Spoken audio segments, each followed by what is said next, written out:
Diving into a hidden health risk, why smoking and hysterectomy could spell trouble for women considering vaginal mesh surgery.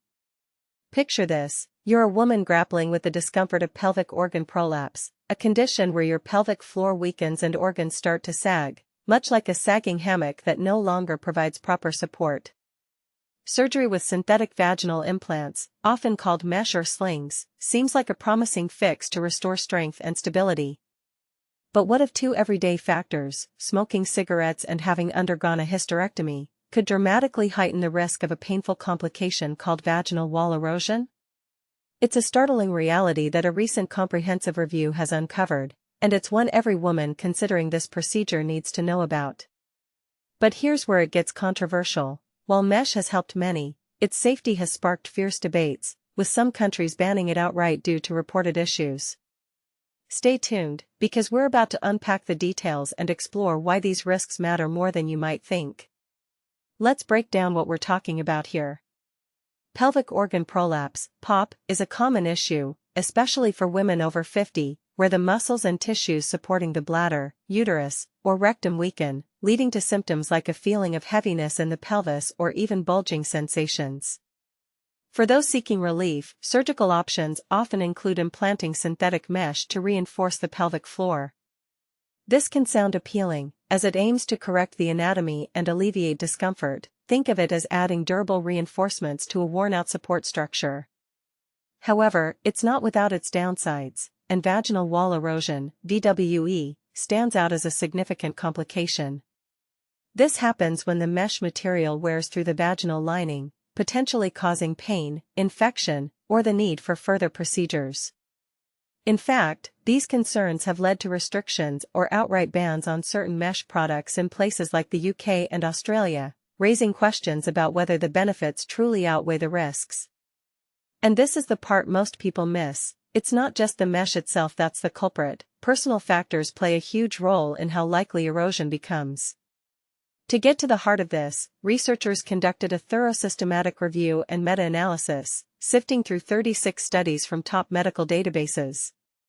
They focused on women who experienced vaginal wall erosion after POP repair using synthetic implants, analyzing a plethora of patient details such as age, body mass index, other health conditions, menopause status, the type of mesh used, and the surgical approach. By pooling this data, they aimed for a clear picture of what drives erosion risk. The results were eye-opening. Smoking history and having a hysterectomy performed alongside the POP surgery were the strongest predictors of higher erosion odds.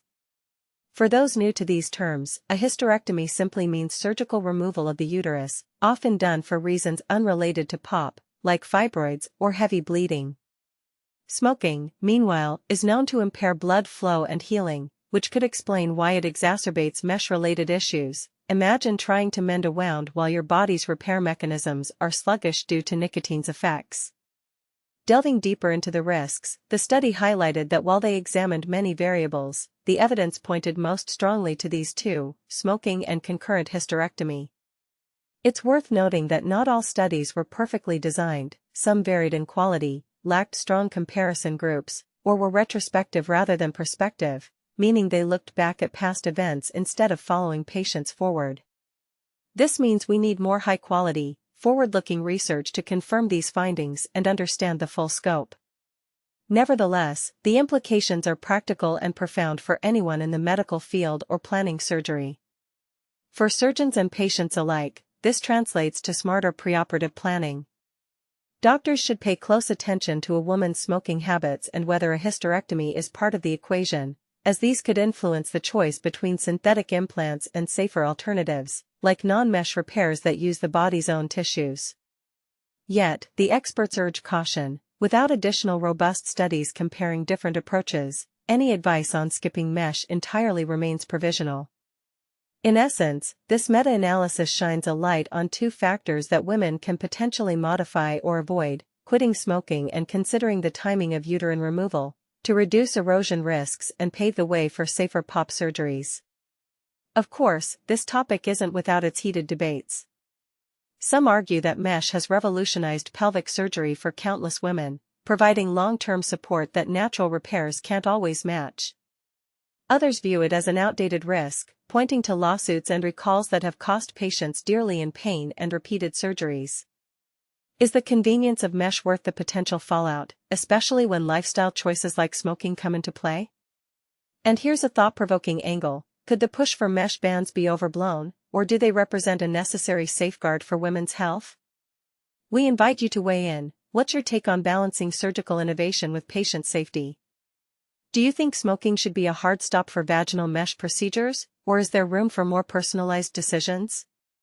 If you've experienced something similar or have strong opinions, drop them in the comments below. Let's discuss. Reference: ACSJ et al. Risk factors for vaginal wall erosion after pelvic organ prolapse surgery with implant, a systematic review and meta-analysis. Sci Republic 2025, 15:40780. Author. Each article is made available under the terms of the Creative Commons Attribution Non-Commercial 4.0 license, https://creativecommons.org/licenses/by-nc/4.0.